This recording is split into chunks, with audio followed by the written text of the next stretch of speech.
예, 저희들이 그 사무친 마음을 핑크색 장미 꽃다발을 준비해준 우리 초등학교 2학년 어린이가 있습니다. 예, 서초등학교 2학년 홍지 어린이의 꽃다발 증정이 있겠습니다.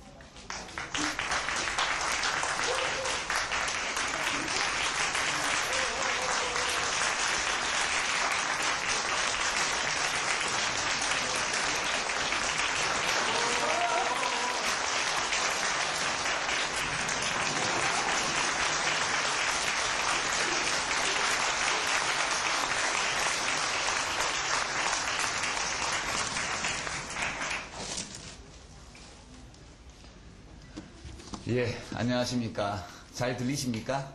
예, 마이크가 이제 제자리를 잡았습니다. 우선 오늘 강연에 주최해 주시고 여러가지 이 강연이 이루어지기까지 도움을 주셨던 우리 양창식 총장님 감사합니다. 그리고 조금 후환을 두려워해야 될지 모르는 화끈한 축사를 해주신 김재현 의원님도 감사합니다. 예. 이곳 제주시에서 이 지역의 그 시민사회의 여러 지도자들 오셨고 또 제가 속한 정당의 원로 선배 당원님들이 계시고 또 저를 좋아하셔서 모임을 열심히 만들고 계신 우리 시민광장 회원들이 와 계시고 그 밖에 당원 여러분들도 계십니다. 이런 자리에서 우리 대한민국의 미래와 제주의 미래에 대해서 강연하게 된 것을 매우 기쁘게 생각하고 또 무척 설레이고 또 두려운 마음으로 왔습니다. 저는 이제 육지에서도 제일 이제 내륙이고 보수적이라고 할 수 있는 이제 신라의 고도 경주에서 나서 거기서 한 10년 또 그보다 좀 더 보수적인 도시인 대구에서 10년 고등학교 졸업할 때까지 자랐습니다. 제주도에 대해서는 아무것도 아는 것이 없었는데 처음 제주도에 대해서 여기가 이런 곳이었나 라고 이제 생각하게 된 것이 현기영 선생님 영향이 굉장히 큽니다. 제가 순이삼촌이라는 소설집 에서 순이삼촌이라는 단편 소설입니다. 그게 제 기억에 벌써 몇십 년 전에 읽은 거라서 내용은 잘 기억 안 납니다만 처음에 제목을 보고 순이라는 주인공의 삼촌에 관한 이야기인가 보다 이렇게 생각했습니다. 근데 책을 읽다 보니까 순이라는 여자가 또 삼촌이더라고요. 어떻게 왜 이렇지? 이 제주도에서는 이렇게 하나보다 그냥 조금 신기하게 생각을 했고 거기 이제 제주의 굉장히 가슴 아픈 현대사가 들어있다는 것을 알게 되었습니다. 조금 더 알게 된 것은 또 다른 책인 그 변방의 우짖는 새라는 책을 보니까 조선시대에 제주도가 당했던 순환, 제주도의 주민들이 이 육지에 있는 중앙 권력과의 관계에서 당했던 피해, 그들의 소망, 좌절 이런 것들이 거기 들어있었습니다. 옛날의 제주도 역사에 대해서 조금 알게 되었죠.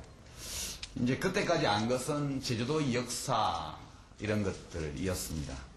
근데 그 뒤에 어떻게 살다 보니까 조천 출신 아가씨를 알게 돼가지고 이제 그 뒤로는 이제 자리물회, 멍국, 갈치국 이런 것들을 또 더 알게 되었고 그렇게 하다 보니까 또 육지에서는 무태에서는 전혀 모르는 김만덕 이런 옛날 어떤 제주도 여성에 대해서도 알게 되고 또 제주도에 친구들도 생기고 저의 아내의 동창들도 많이 알게 되고 그 동창의 남편들이 이 와이프들의 동창회에 열심히 따라온다는 새로운 사실도 또 알게 되었습니다. 그래서 제 아내와 저는 나중에 늙으면 경주나 제주도에서 사는 것이 좋겠다 이렇게 지금 생각하고 있습니다. 경주 가서 살게 될지 제주 와서 살게 될지 모르겠지만 처가살이만큼 좋은 게 없기 때문에 저는 제주를 선호합니다.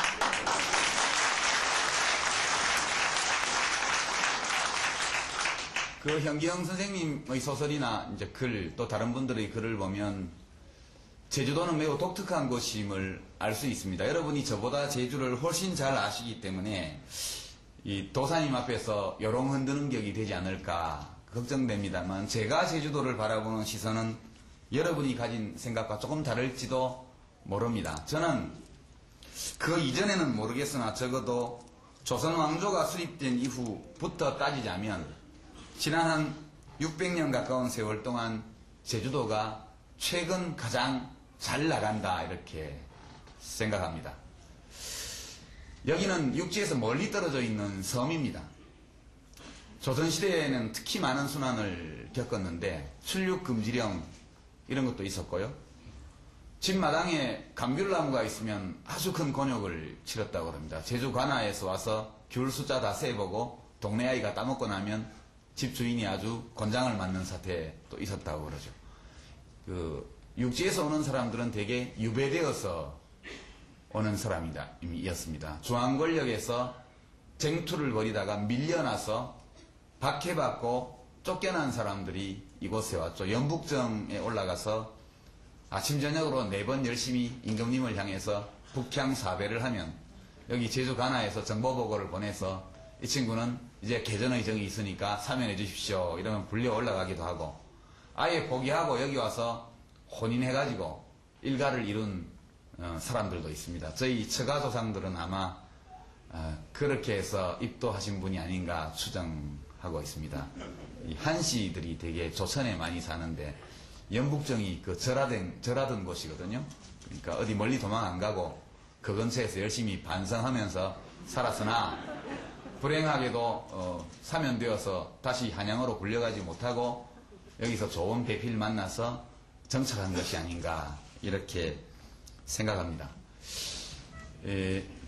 대륙을 지향하는 정권, 왕조가 한반도에 서 있었을 때 제주도는 유배지였습니다. 그들의 눈에는 가장 멀리 떨어진 유배지였죠.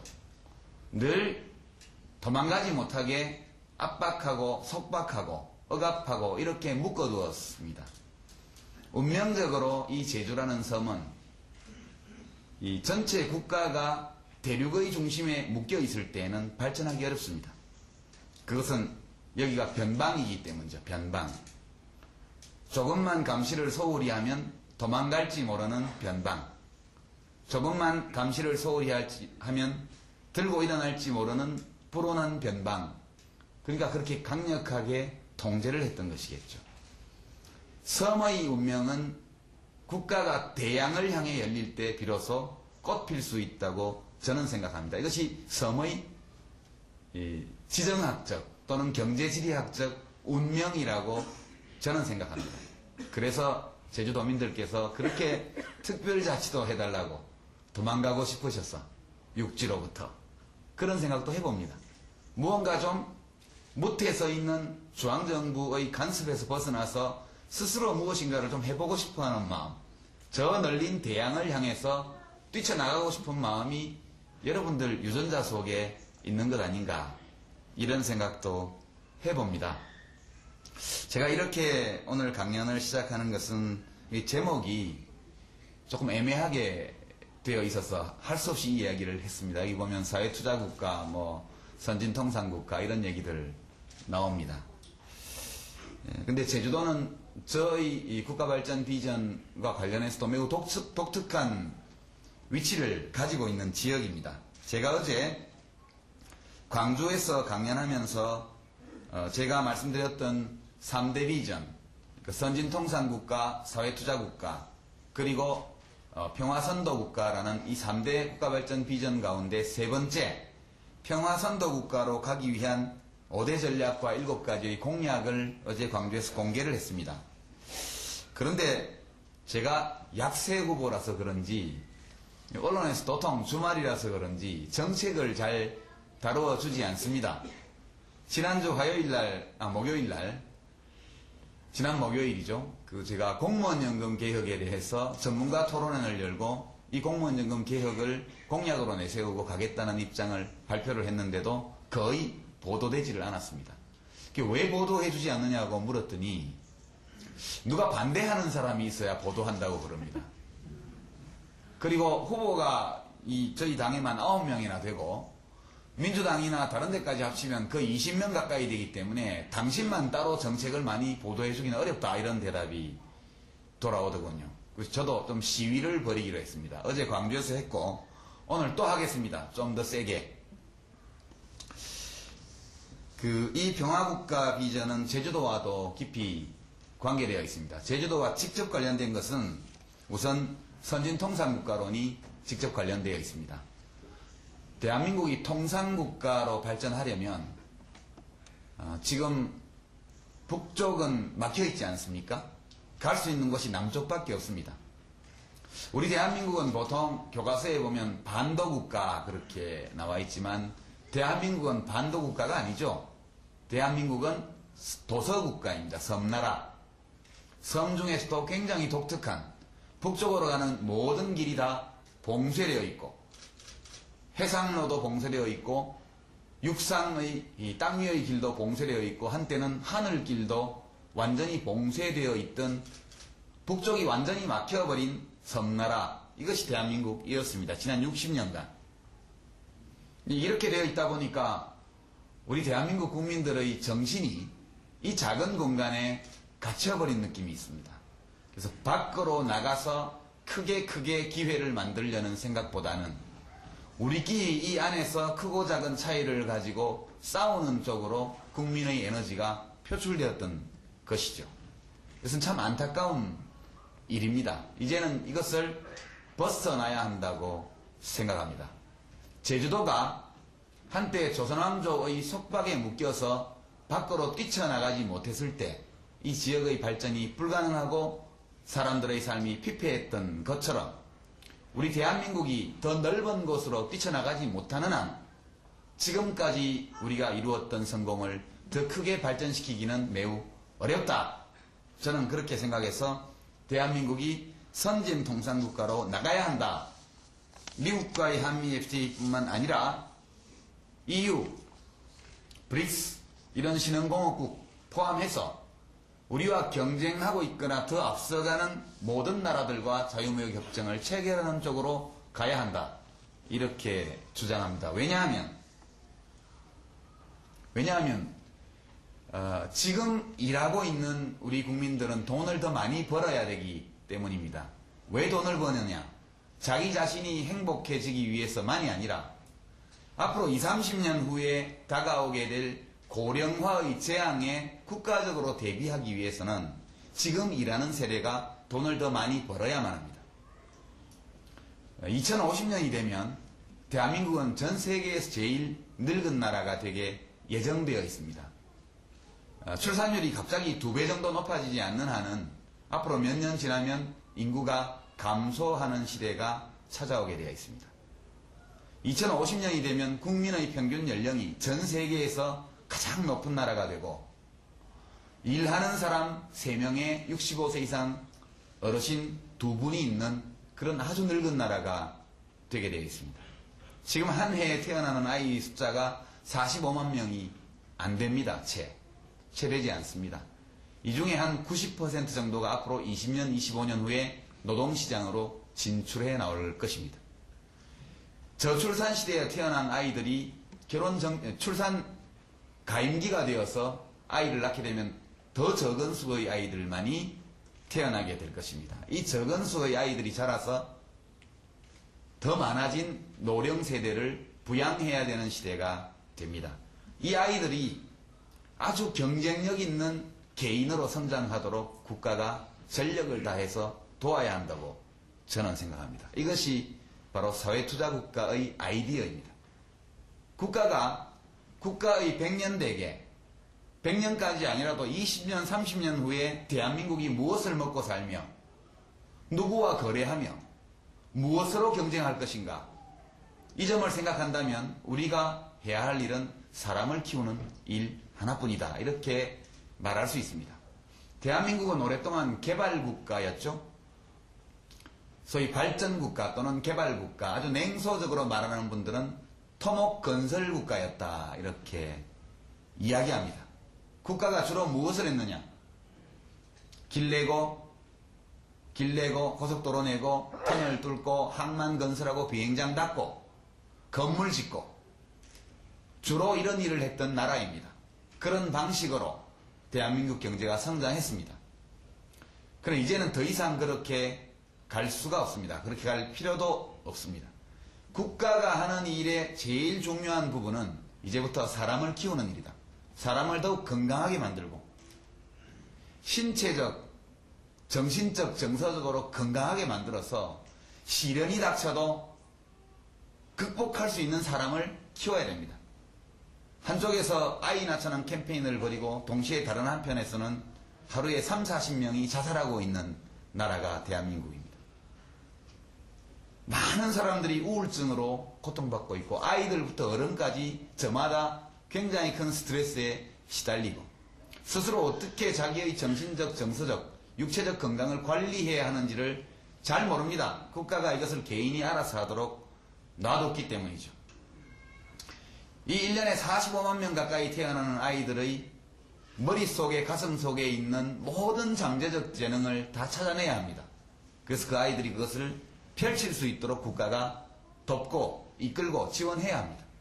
시련에 빠진 국민들이 다시 의지를 불태우면서 재도전할 수 있도록 기회를 줘야 합니다. 이것이 공정한 사회라고 저는 생각합니다. 이것이 공정할 뿐만 아니라 이렇게 하지 않으면 대한민국이 20, 30년 후에는 아주 망해버릴지도 모른다는 위기의식을 저는 가지고 있습니다. 그래서 이런 아이디어를 모아서 사회투자국가라는 이름으로 정리했습니다. 대한민국이 계속 발전하고 또 행복한 나라로 가려면 넓은 세계시장으로 나가서 지금 일하는 사람들이 더 많은 부가가치를 얻어야 합니다. 그리고 그 돈을 자라나는 아이들이 더 경쟁력 있는 사람으로 성장하도록 또 이미 어른이 된 사람도 다시 도전해 볼 수 있는 기회를 가지도록 하는데 투자하자는 것이죠. 이것이 제가 가지고 있는 국가 발전의 비전입니다. 어떤 프로젝트, 예를 들어서 어떤 사업 판단을 잘해서 이런 일들이 이루어질 수는 없는 일입니다. 저는 우리 국민들께서 IMF 이후에 위기는 겨우겨우 극복했지만 한때 빨리빨리 발전하고 성장했던 때처럼 우리 경제가 좋아지지 않고 있기 때문에 과거처럼 짧은 시간 안에 모두가 더 좋아졌으면 하는 강한 바람을 가지고 계시다는 것을 저는 잘 압니다. 참여정부가 이러한 기대를 충분히 채워주지 못했기 때문에 한번 바꿔봤으면 하는 그런 소망도 가지고 계시다고 저는 느끼고 있습니다. 그런데 한쪽으로 좀 찜찜해 하시죠. 바꾸려면 한나라당으로 바꿀 수밖에 없는데 저거 믿고 맡겨도 될까? 이런 의구심이 약간 있는 상태에서 한나라당 후보를 압도적으로 지지하고 있는 것이 지금 현실입니다.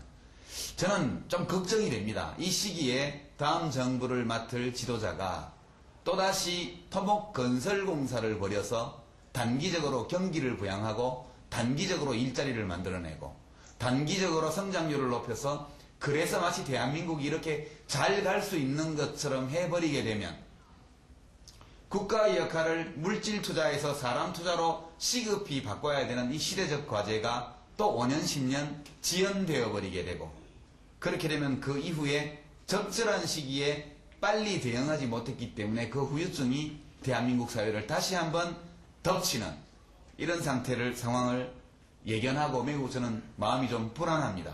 그래서 국민들께 앞으로 더 정확하게 이런 말씀을 드려야 하겠다 생각하고 이것이 제가 대통령 선거에 예비후보로 출마하게 된 첫 번째 동기였습니다. 다음이 이제 평화선도국가인데요. 이것은 제주도의 운명과 관련해서도 매우 중요한 부분입니다. 우리가 선진통상국가로 뻗어나가려고 한다면 또 사회투자국가로서 더욱 큰 경쟁력을 가진 나라가 되고자 한다면 대한민국이 동북아시아, 한반도와 동북아시아의 평화체제를 확고히 하고 더 나아가서 세계 평화에 지금보다는 더욱 적극적으로 기여하는 나라가 되어야만 한다고 저는 생각합니다. 대한민국이 어떤 나라인가를 좀 잠깐 생각해 보시죠. 우리나라 안에서가 아니라 우리나라 밖에서. 지금처럼 이렇게 계속 가게 되면 대한민국은 조만간에 국제사회에서 많은 비난을 받는 나라가 될 것입니다. 어떤 비난? 과거 일본이 들었던 것과 같은 비난입니다. 경제동물, 핸드폰, LCD, 컴퓨터, 배, 조선, 자동차 이렇게 좋은 물건을 잘 만들어서 많은 나라들에 수출해서 돈은 많이 벌지 모르겠지만 국제사회에 대한 도리는 지키지 않는 돈밖에 모르는 나라, 이렇게 되게 되어 있습니다. 여러분, 제가 여러분께 질문을 한번 드려보죠. 연봉 1억 원 정도를 받는 사람이 얼마 정도를 불우이웃 돕기에 쓰면 여러분은 그 사람 괜찮다고 하시겠습니까? 한 100만 원 쓰면 어떨까요? 그 정도면 그래도 괜찮겠죠. 1%를 쓰니까요. 10만 원 쓰면 어떨까요? 0.1%. 괜찮은 사람으로 생각하십니까? 사기업을 만한 사람? 좀 약간 아니죠.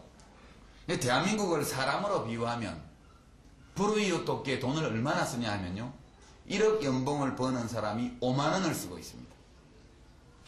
이것이 바로 공적 개발 원조라는 것입니다. 한때 우리나라가 전쟁 후에, 전쟁 때 많은 나라로부터 무수한 공적 개발 원조를 받았습니다. 전쟁 후에도 경제적으로 성장하는 단계에서 많은 나라들로부터 이런 지원을 받았습니다. 이웃의 지원을 받아서 경제적으로 성공한 나라가 성공하고 나서는 자기 국민만 챙기고 어려움에 처한 이웃 나라를 돌보지 않는 것이죠. 이런 국가를 두고 어느 이웃 나라가 품격 있는 나라라고 하겠습니까? 마음으로 사귀어보고 싶은 마음이 생기겠습니까? 우리나라가 국민 총소득 대비 2006년도 공적개발원조에 쓴 돈이 0.05%였습니다. OECD 회원국들이 평균 0.3%를 쓰고 있습니다. 북유럽의 나라들은 0.5% 넘게 쓰고 있죠. 이런 식으로 계속 가면 대한민국은 이웃 사람의 도움을 받아서 부자가 된 집이, 큰 부자는 아니지만 먹고 살만하게 된 집이, 이웃 사람들이 똑같은 고통을 겪고 있을 때 거의 도움을 주지 않는 그런 사람처럼 되어버리게 되어 있습니다. 그래서 대한민국이 정말 선진통상국가로 성공하고 더 크게 성공하고 내부에서 경쟁력을 확보하기 위한 사회투자국가로 되려면 이제 외교 정책을 근본적으로 바꿔야 할 때입니다. 이것을 해서 세상의 모든 나라들에게 저 나라가 품격 있는 나라이고 저 나라의 국민들이 품격 있는 국민들이라는 신뢰를 주어야 우리가 국제무대에서 계속해서 성공할 수 있습니다. 제가 이런 시각에서 5가지의 외교, 안보, 통일 분야의 공약을 어제 공개했습니다. 첫째가 지금 말씀드린 국익추구 외교를 넘어서는 품격 외교. 이것이 첫 번째 전략적 원칙입니다. 두 번째가 전쟁의 위협에 시달리는 나라가 세계 무대에서 지속적으로 신뢰받기는 어렵습니다. 그래서 두 번째 전략이 한반도 비핵화 그리고 평화체제 구축. 이것이 두 번째 전략입니다. 세 번째는 중동, 서남아시아, 중앙아시아, 우리나라와 거래, 물자 거래, 그리고 인적 교류가 갈수록 확대되고 있는 이들 나라를 평화번영의 전략 벨트로 만드는 것입니다. 네 번째가 우리의 가상 영토를 넓히는 일인데요. 이것이 한민족 네트워크 공동체 구축이라는 전략입니다. 여러분이 우리 역사에서 제일 존경하는 인물이 있으시죠? 많은 분들이 세종대왕을 꼽습니다. 한글 창제. 위대한 왕이죠. 대한민국은, 우리 민족은 역사상 놀라운 이적을 많이 경험한 나라입니다. 그중에서 가장 놀라운 것이 한글 창제죠. 전 세계에서 봉건시대, 중세시대의 절대 권력자가 민중에게 문자를 준 예가 없습니다. 되도록이면 민중이 무지하고 우매해서 탄압하기 좋고 시키는 대로 하도록 만드는 그런 중우정치를 되게 왕권국가에서는 해왔습니다.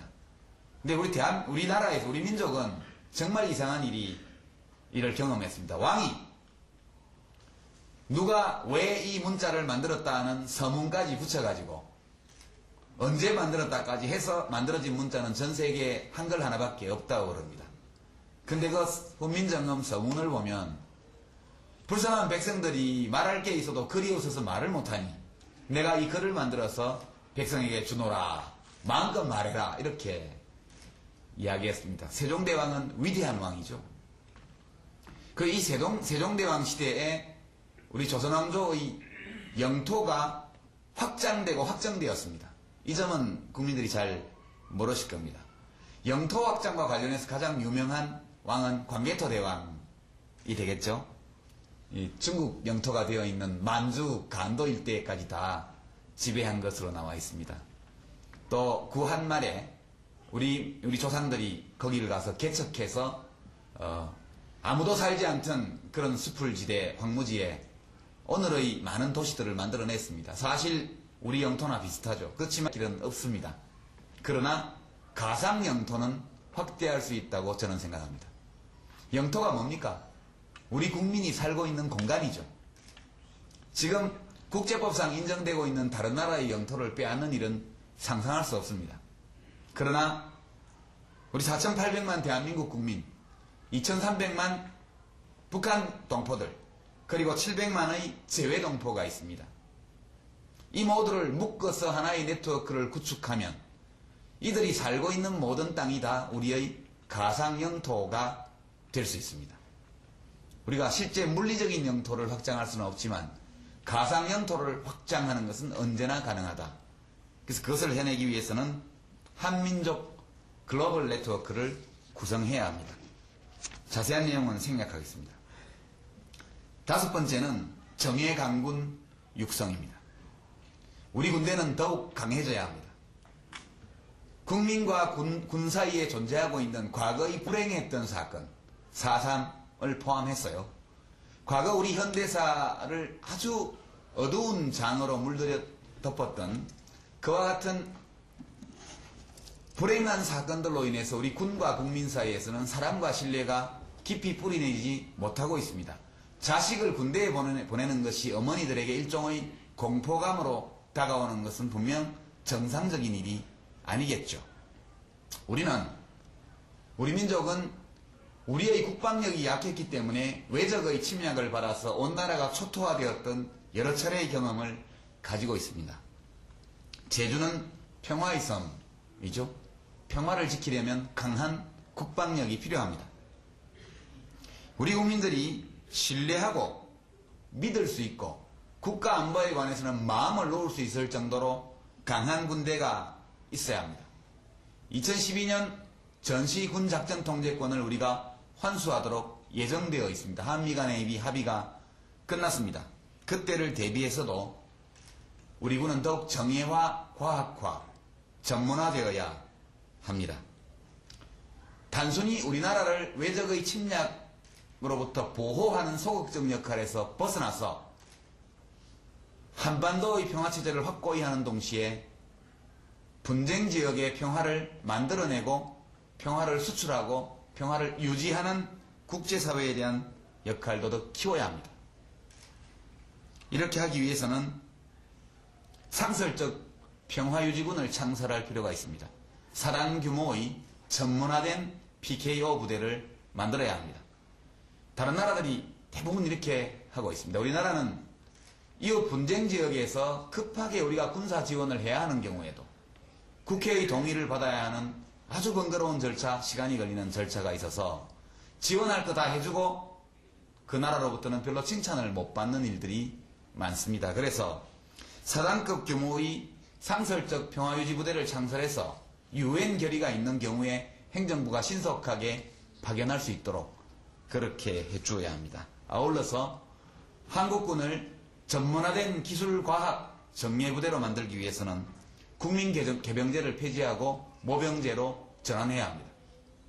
지금 이 국민개병제라는 이 징병제는 대한민국의 강한 군대를 만드는 데에도 적합지 않고 우리 군을 강화하는 데도 적합지 않고 또 사회투자국가 선진통상국가로서 대한민국의 경쟁력을 가지고 세계 무대에 발전해 나가는 데에도 매우 큰 지장을 초래하고 있는 제도입니다.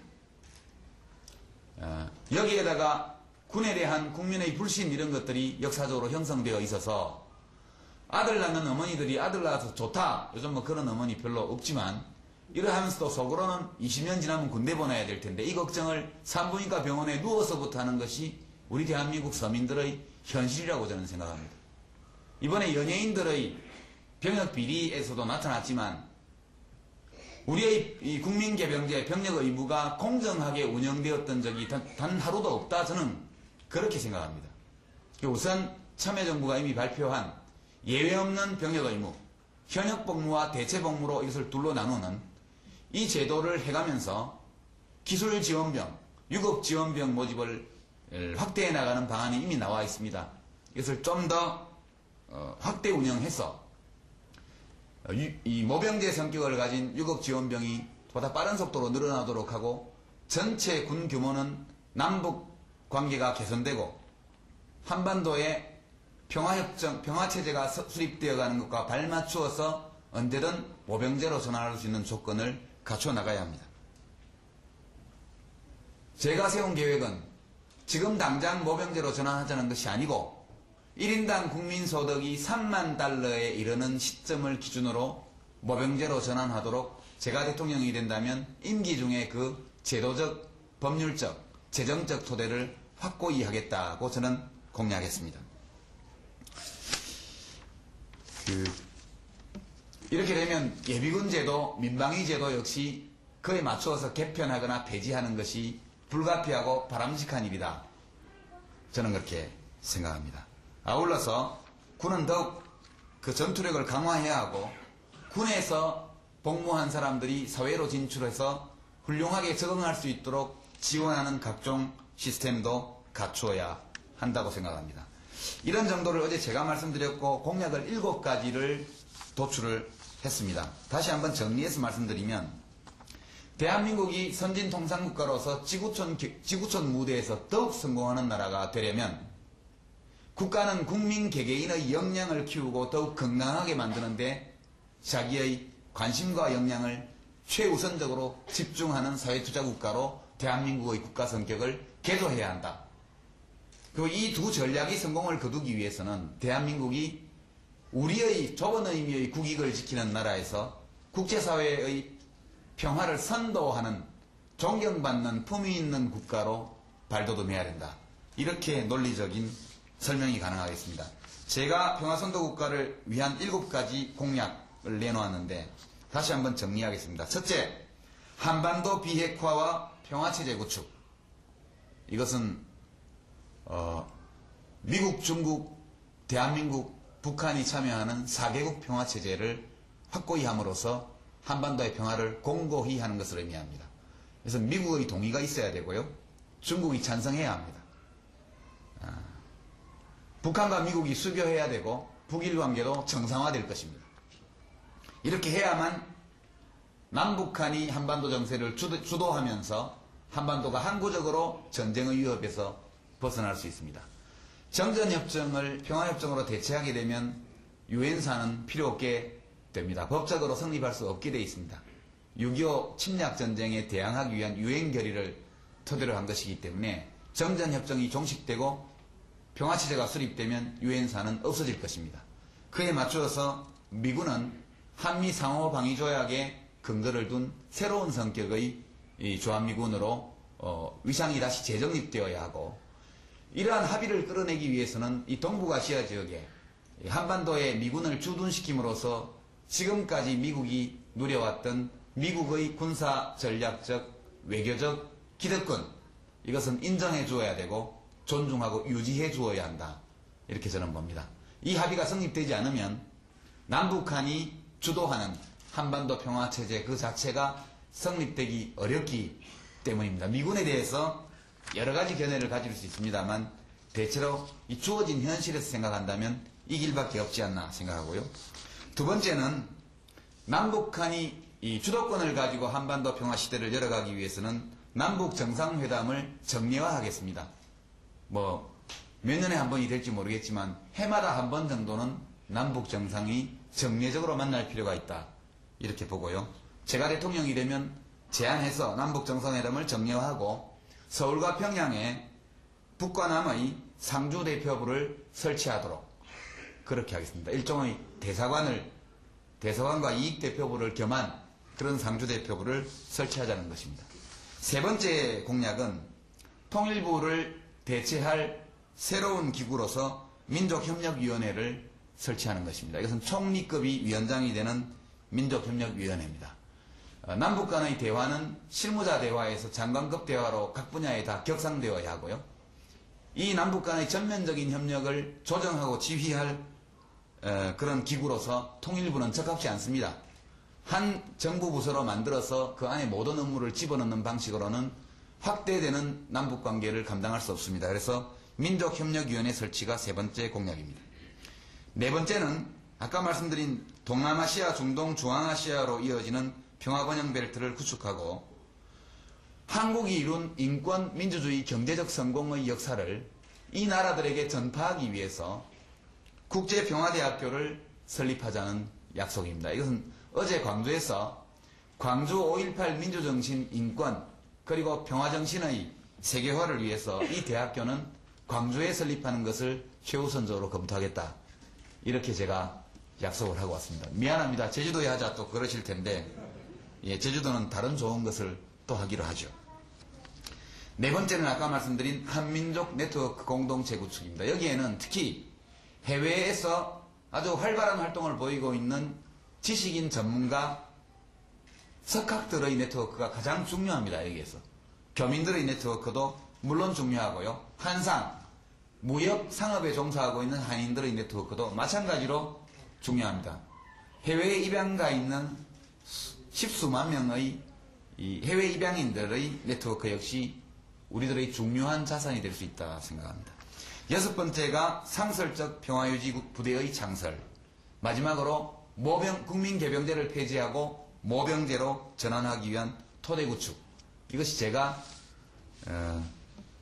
평화선도국가를 만들기 위해서 외교통일 안보 분야에서 제시한 7가지의 공약입니다. 모쪼록 오늘이라도 내일 아침 신문부터라도 오늘 저녁 방송이라도 매우 중대한 제안들이 여기 담겨 있습니다. 제가 지지율이 매우 아직 낮은 그런 경선 후보이긴 합니다만 좀 지나면 제가 1등하게 되어 있습니다. 이렇게 큰 소리 쳐도 되나요?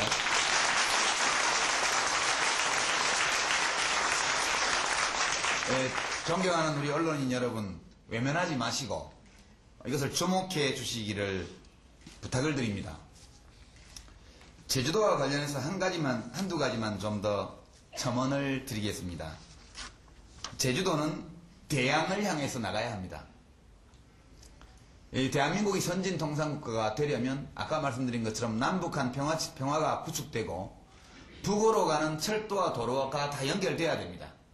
그렇게 해서 시베리아를 거쳐서 또는 중국을 거쳐서 유럽까지 우리 젊은이들이 배낭을 메고 열차를 타고 갈 수 있어야 하고 우리의 삼성전자 기흥공장에서 만들어진 제품이 열차로 갈 수 있어야 합니다. 그것은 그것대로 우리가 대륙으로 진출하는 그런 필요성이 있습니다. 그러나 동시에 선진통상국가라는 것은 대양을 향해서 넓게 나아가는 것을 포함합니다. 북으로 대륙으로 가는 길이 도로와 철도를 통해서 열린다면 남으로 대양으로 향하는 길은 제주도를 통해서만 갈 수 있게 되어 있다고 저는 생각합니다. 대한민국이 내륙에 권력 중심이 두어져 있었을 때 그때 제주도가 대양으로 가지 못하게 했습니다.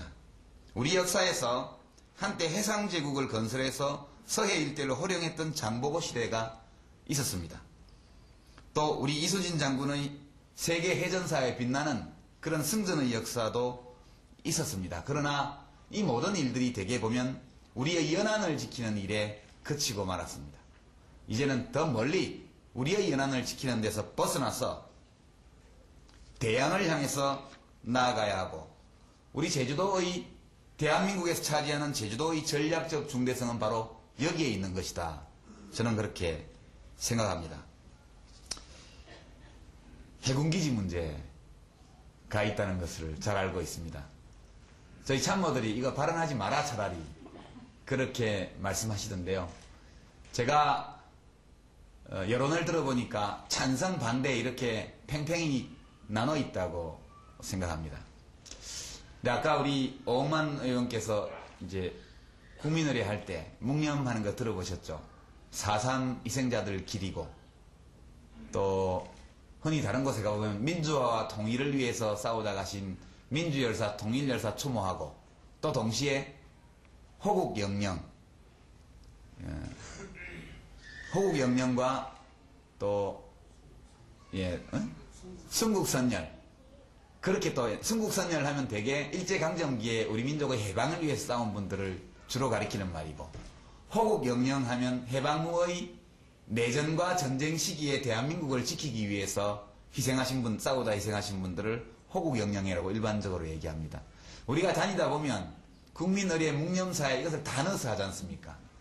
이것이 화합의 정신이고, 우리가 지난 시대에 대한민국이 걸어왔던 모든 길들을 다 지금 우리 안에 있는 것으로 받아들이는 태도라고 저는 생각합니다. 앞으로 대한민국이 잘 되려면 이와 같이 통합적인 사고, 포용하고 화해하는 마음이 필요하다고 봅니다. 그래서 우리 제주도의 해군기지 문제도 저는 찬성 반대 이렇게 승부를 내어서 하거나 못하거나 이렇게 되면 굉장히 곤란해진다고 생각합니다. 해양을 통해서 대한민국에 들어오는 수출 물량의 99% 이상이 다 제주 인근 해협을 통과해서 한반도에 들어옵니다. 제주도는 매우 중요한 전략적 경제적 요충이죠. 그래서 저는 이 찬반을 다 통합하는 길이 없을까? 반대하시는 분들이 반대하는 취지, 찬성하시는 분들이 찬성하시는 취지를 다 충족시키는 어떤 방법은 없는 것일까? 그런 고민들을 한동안 해보았습니다. 그래서 지금 제가 제안해보고 좀 비공개적으로 많이 조금 토론을 해보았습니다. 근데 지금 추진되고 있는 해군기지의 규모는 너무 작은 것 같습니다. 너무 작아서 그것이 들어와도 제주도의 여러가지 발전에 무슨 도움이 될까? 이런 의문이 제기되고 있죠. 반면에 이익은 적은 대신 여러가지 부작용이 나지 않겠느냐, 이런 우려가 또한 있습니다. 저는 평화의 섬과 해군기지도 통합할 수 있다고 봅니다. 이 평화의 섬 제주가 이 한반도를 둘러싼 대양의 평화를 지키는 그런 전쟁기지가 되는 것이 평화의 섬 관념에 모순되는 것은 아니라고 생각하고요. 동시에 이것이 그와 같은 역할을 제대로 할 수 있는 규모로 들어오고, 단순히 통제구역으로서의, 민간인 통제구역으로서의 해군기지가 생기는 것이 아니라 이 해군기지를 방문해보기 위해서 일부러 사람들이 제주도를 방문을 할 수 있을 정도의 명소로 만들 수도 있는 것 아닌가, 그렇게 생각합니다. 제가 찬반 이것을 분명히 말씀드리지 않은 가운데 이 두 진영의 취지를 전부 다 살릴 수 있는 그와 같은 방안을 찾아야 한다고 저는 생각합니다. 이런 정도 오늘 말씀드리고 다음 기회에 좀 더 구체적으로 제가 그 방안을 한번 제안토록 그렇게 해보겠습니다. 여러분들이 거부하시면 뭐 그 제안이 성립되기 어렵겠지만 많은 분들의 동의를 받을 수 있는 안을 마련해 온다면 제주도에도 굉장히 좋은 일이 될 것이다, 이렇게 생각하고요. 제주특별자치도에 대해서 불만이 많습니다. 저 이 법 통과할 때 저도 좀 이제 힘을 보탰는데, 어떻게 표현해보면 특별한 지위는 이미 주어진 것 같습니다. 법률적으로 특별한 지위는 주어졌는데 이 특별한 지위를 살릴 수 있는 특별한 조치가 아직 미흡한 것이 아닌가, 이런 생각을 합니다. 제주도 지역사회 역시도 아직도 이 특별한 지위를 스스로 잘 활용할 수 있는 방안에 합의하거나 도출하지 못했다는 느낌이 있고, 중앙정부도 제주도에 부여한 이와 같은 특별한 지위를 살릴 수 있는 좋은 지원책을 아직 확정짓지 못하고 있다는 느낌이 많습니다. 여러분이 자치도 전역 면세화라든가 항공자유화, 법인세 문제, 또 특별한 재정지원 등의 조처를 제주도에서 요구하고 있습니다. 초인류의 국제자유평화도시로서 발전시키겠다 해놓고 구체적인 프로젝트가 없지 않느냐, 이런 비판이 많이 제기되고 있습니다. 제가 2007년 6월 달에, 금년 6월에 제주특별자치도 경영기획실에서 만든 자료를 봤습니다. 제주자치도 출범 1년과 향후 방향 이런 제목이었는데요. 아주 의욕적으로 제주 비전 2020이라는 것을 만들었습니다. 상당히 의욕적이고 상당히 타당한 제안을 많이 담고 있다고 생각합니다. 제가 제주도에 대해서 안들 제주특별자치도의 경영기획실에서 일하시는 분만큼 알겠습니까? 제가 할 수 있는 가장 좋은 방법은 여기에서 제주도민들 스스로 만들어낸 이 비전을 잘 이해하고 그리고 이런 의욕이 살 수 있도록 그렇게 적절히 지원하는 그런 일들이라고 생각합니다. 제가 대통령이 되면 제주특별자치도에 대해서는 정말 특별한 의욕을 저도 가지고 머리를 맞대고 도정부와 상의해서 제주도가 특별한 지위를 가지고 있는 그런 자치단체에 어울리는 특별한 역할을 하도록 그렇게 해나가도록 하겠습니다. 네, 감사합니다. 끝으로 여기 오신 분들 중에는 이제 민주신당의 당원이 아니신 분들도 많고요. 또 저 개인적으로 알아서 오신 분들도 계시고 또 민주신당의 당원도 계시고 선거인단으로 참여를 이미 하신 분들도 많이 계십니다. 언론인들도 계시고요. 아마 다른 선거 캠프에서 뭐라고 하나 보러 오신 분도 좀 계시겠죠. 그래서 지금 민주신당 후보 경선의 여러 전망과 앞으로 대선의 향배와 관련된 저희 견해 한두 가지만 말씀을 드리겠습니다. 제가 지금 지지율이 며칠은 발표가 전혀 안 되고 있습니다. 근데 보면 민주신당 9명의 후보 가운데 한 4등, 5등, 3등 이 여기를 왔다 갔다 하는 후보 아닌가 싶습니다. 어떤 조사 자료에는 2등 하는데도 가끔씩 있던데 그것은 소가 뒷걸음질 치다가 쥐를 잡은 거하고 비슷하고 지금 보면 3, 5위권 후보라고 하는 게 옳습니다. 그리고 이제 컷오프 예선을 5명을 뽑는다고 그러죠. 이 5명 안에 들긴 들어야 되겠는데 걱정입니다. 그래서 열심히 해서 남은 기간 뛰면 5등 안에는 들지 않겠느냐. 5등 안에 안 들면 그럼 능력이 부족한 거니까 그 판단을 받아들이고 또 제가 할 수 있는 일을 찾아야겠죠. 그렇게 생각합니다. 근데 5등 안에 들 겁니다. 들고 그 다음에 이제 저는 1등을 하고 싶습니다. 기왕 나온 거기 때문에 제가 처음에 페이스메이커다. 그런데 우승의 야망을 품고 달린다. 이렇게 말했습니다. 실제 그렇습니다. 제가 꼭 되는 것이 목표는 아닙니다.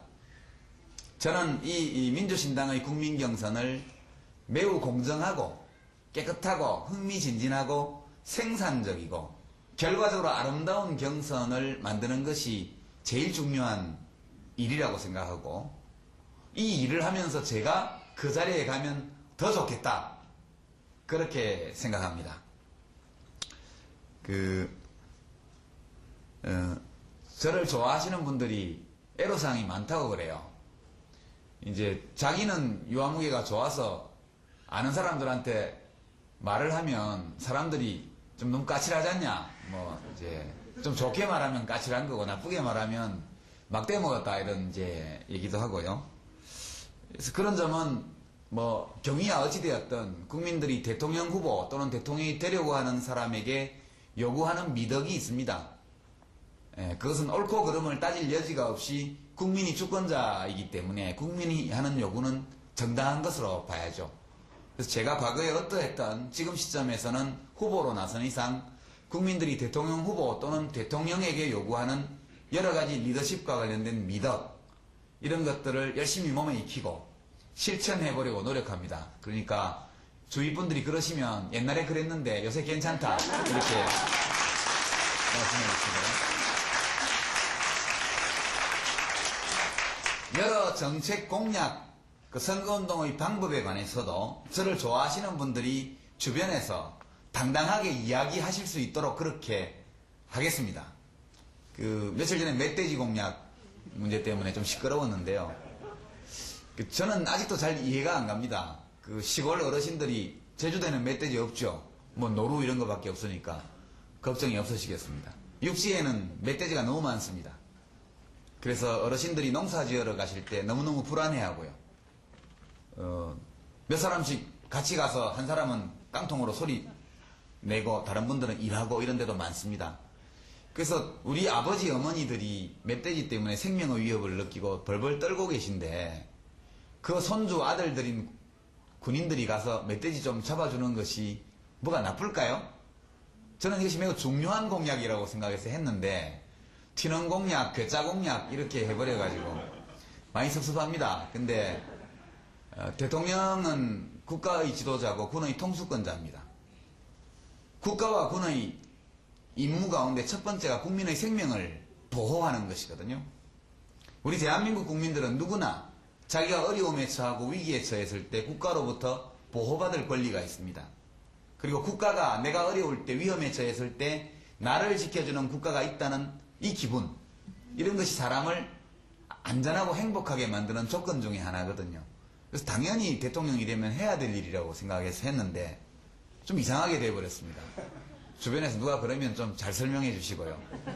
예, 앞으로도 이렇게 금방금방 국민들을 좀 덜 불안하게, 좀 더 행복하게 만들 수 있는 공약들을 많이 만들어 나가겠습니다. 지금 오늘 말씀드린 거시적인 국가 비전 말고 이건 이거대로 하더라도 제가 대통령에 취임하면 그 다음 날부터 곧바로 효과를 낼 수 있는 그런 공약들도 많이 해나가도록 그렇게 하겠습니다. 이 자리에는 아마 이해찬 총리님을 좋아하는 분들, 한명숙 총리님을 좋아하는 분들도 같이 좀 계실 겁니다. 그분들 두 분 다 총리로서 제가 모시고 일했던 분들이고, 옛날에는 제가 보좌관으로서 또 의원으로 모시고 일했던 분, 또 당에서는 당혁신위원회 부위원장으로서 위원장으로 모시고 일했던 분, 또 두 분 다 제가 장관으로 있을 때 총리로 모시고 일한 아주 훌륭한 분들입니다. 제가 정말 존경하는 분들이고 그분들에게서 배우려고 늘 노력합니다. 그래서 혹시 뭐 여기 그 세 분 제외하고 딴 후보 좋아하는 분은 안 계시겠죠? 예. 저는 국민들이 지지하는 분들이 마음 턱 놓고 기분 좋게 찜찜하지 않게 지지할 수 있는 후보가 있어야 선거가 제대로 될 것이라고 생각합니다.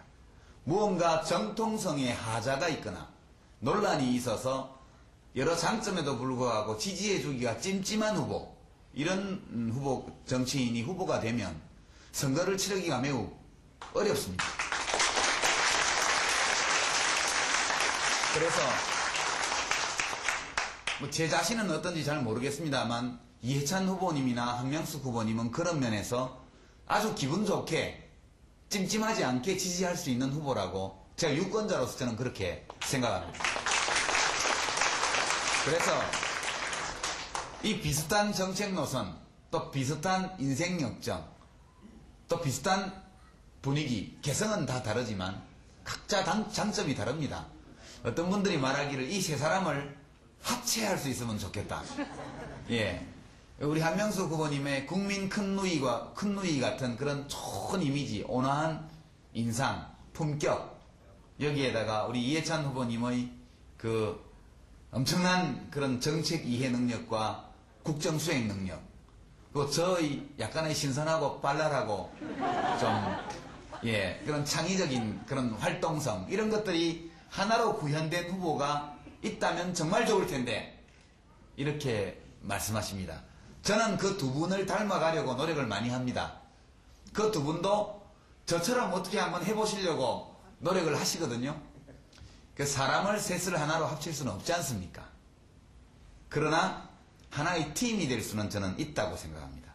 저희가 우리 셋 가운데 한 사람이 후보로서 이길 수 없다면, 그것이 명백하다면 셋이 하나의 팀을 이뤄서 각자가 가진 장점이 잘 살 수 있는 그런 팀이 되어서 한번 이겨보겠습니다. 이게 단일화다.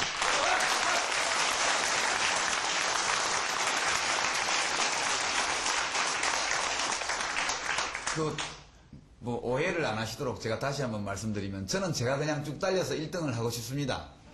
제 마음은 세상사가 다 마음대로 되는 게 아니기 때문에, 아무리 달려도 전 늦게 출발했고 그렇기 때문에 1등 나갈 수 없을지도 모릅니다. 그때까지 선거 중반전까지 계속 같이 달리게 되면 어렵습니다.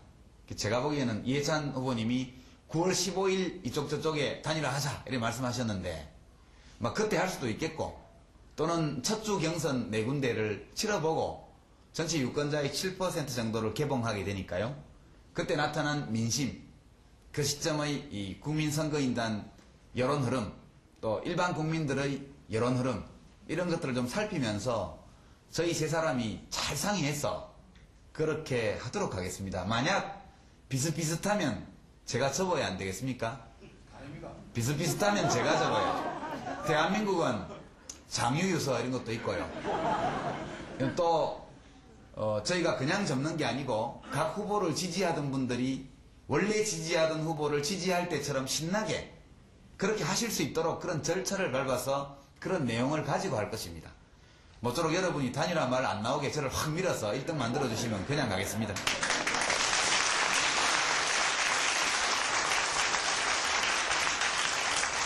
저는 지금 이명박 씨의 지지율이 하늘을 날고 있고 저희 쪽 후보의 지지율을 다 합쳐도 그 반밖에 안 되는 이런 상황이 계속될 것으로 생각지 않습니다. 달도 차면 기울지 않습니까? 곧 기우는 날이 옵니다. 그때 우리의 배를 띄워야죠. 국민들은 10년 정도 맡겼으니까 한번 바꿔봤으면 이런 소망 가지고 계십니다. 저는 그걸 느끼고 있습니다. 이때 우리가 무언가를 하려면 정권 재창출이라는 것을 목표로 삼아서는 안 된다고 봅니다. 표현을 그렇게 하면 안 되죠. 우리가 다시 한번 국가와 국민을 위해서 봉사할 수 있는 기회를 잡자. 이렇게 표현하는 것이 옳다고 생각합니다. 또 정권 잡아서 높은 자리하고 잘 먹고 잘 살자. 이거 위해서 출마한 거 아니지 않습니까? 저도 기회를 한 번 더 얻기 위해서 우리들의 꿈과 우리들의 비전과 우리들이 가지고 있는 국민에게 봉사할 수 있는 좋은 정책을 실현해 볼 수 있는 기회를 국민들께 다시 한번 받기 위해서 출마한 것입니다.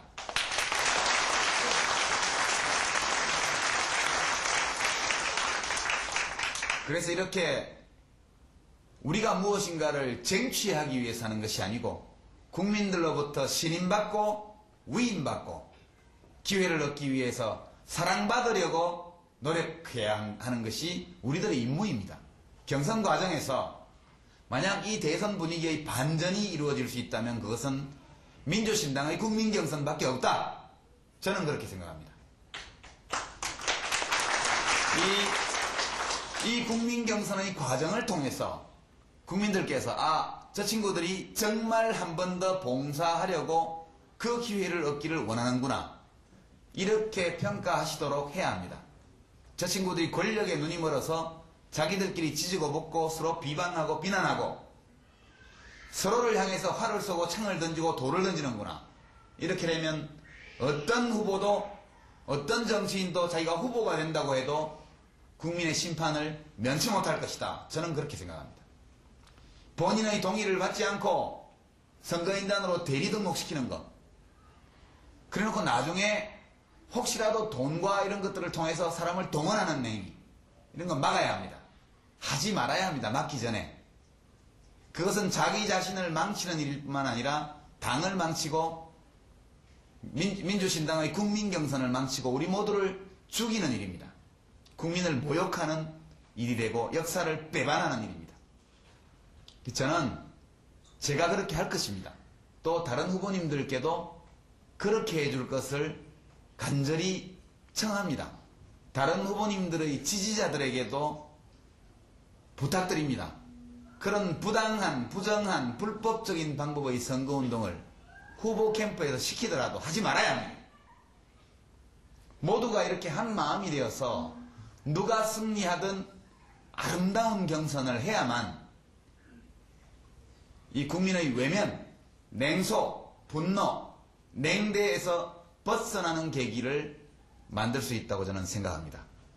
그렇게 할 때에만 그 경선을 통해서 국민 앞에 제시된 좋은 정책 공약들이 인정받을 수 있기 때문이죠. 아주 나쁜 행실 보이는 사람이 좋은 얘기를 한들 누가 믿어주겠습니까? 그래서 이미 말씀드린 것처럼 저는 어떤 네거티브 선거운동도 하지 않을 것입니다. 다른 후보 진영에서 저를 지금도 공격하고 있고 과거에도 그랬고 앞으로도 할 것입니다만 일체 그러한 비방이나 인신공격에 대해서는 일체 대응하지 않을 것입니다. 그러나 다른 후보들의 정책 공약에 대해서는 필요한 경우 확실하게 대립각을 세우고 치열하게 논쟁하겠습니다. 우리가 옳은 아이디어, 옳은 정책을 가지고 있어야만 국민에게 봉사할 수 있기 때문이죠. 그래서 저는 정책 경쟁은 최대한 치열하게, 비방과 인신공격은 전혀 찾아볼 수 없는 선거운동을 해나가도록 하겠습니다.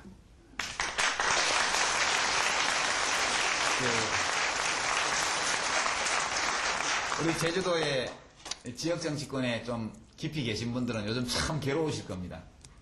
이 사람 저 사람 내려와가지고 그런 말이 있지 않습니까? 어떤 분이 저한테 말씀하시기를 선거에 나온 후보는 거지의 마음이 되어야 된다 이렇게 얘기합니다.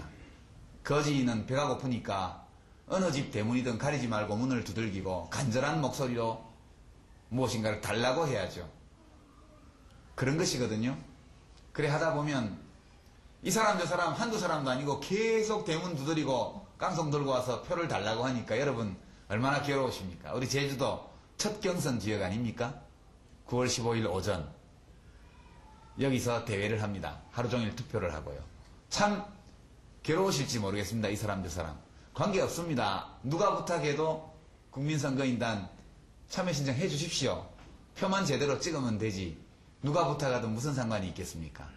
그렇게 해주시고 다른 것 없이 어떻게 하는 것이 우선 대한민국을 위해서 제일 좋은가, 두 번째로 제주도를 위해서 좋은가, 그리고 세 번째 자리에 나를 위해서 좋은가, 이 순서로 생각해 보시고 여러분께서 이 지역에서, 제주도 지역에서 모범적인 굉장히 아름다운 경선을 한번 펼치는데 참여해 주실 것을 마지막으로 부탁을 드립니다. 오늘 강의가 좀 재미없죠? 제가 여러분을 재미나게 하려고 자꾸 노력하다 보니까 꼭 사고가 나더라고요. 예. 현장에서는 이렇게 웃고 왁자지껄 재미있게 지나갔는데 그것이 나중에 문자로 바뀌어서 텍스트로 되어서 기사가 딱 나니까 굉장히 천박하게, 경박하게 이렇게 말한 것처럼 자꾸 되어서 오신 분들께는 죄송하지만 좀 재미없게 강연했습니다. 양해해 주시고 용서해 주시고 뭐 제가 떨어지고 나면 다시 와서 재밌게 웃겨드리겠습니다. 감사합니다.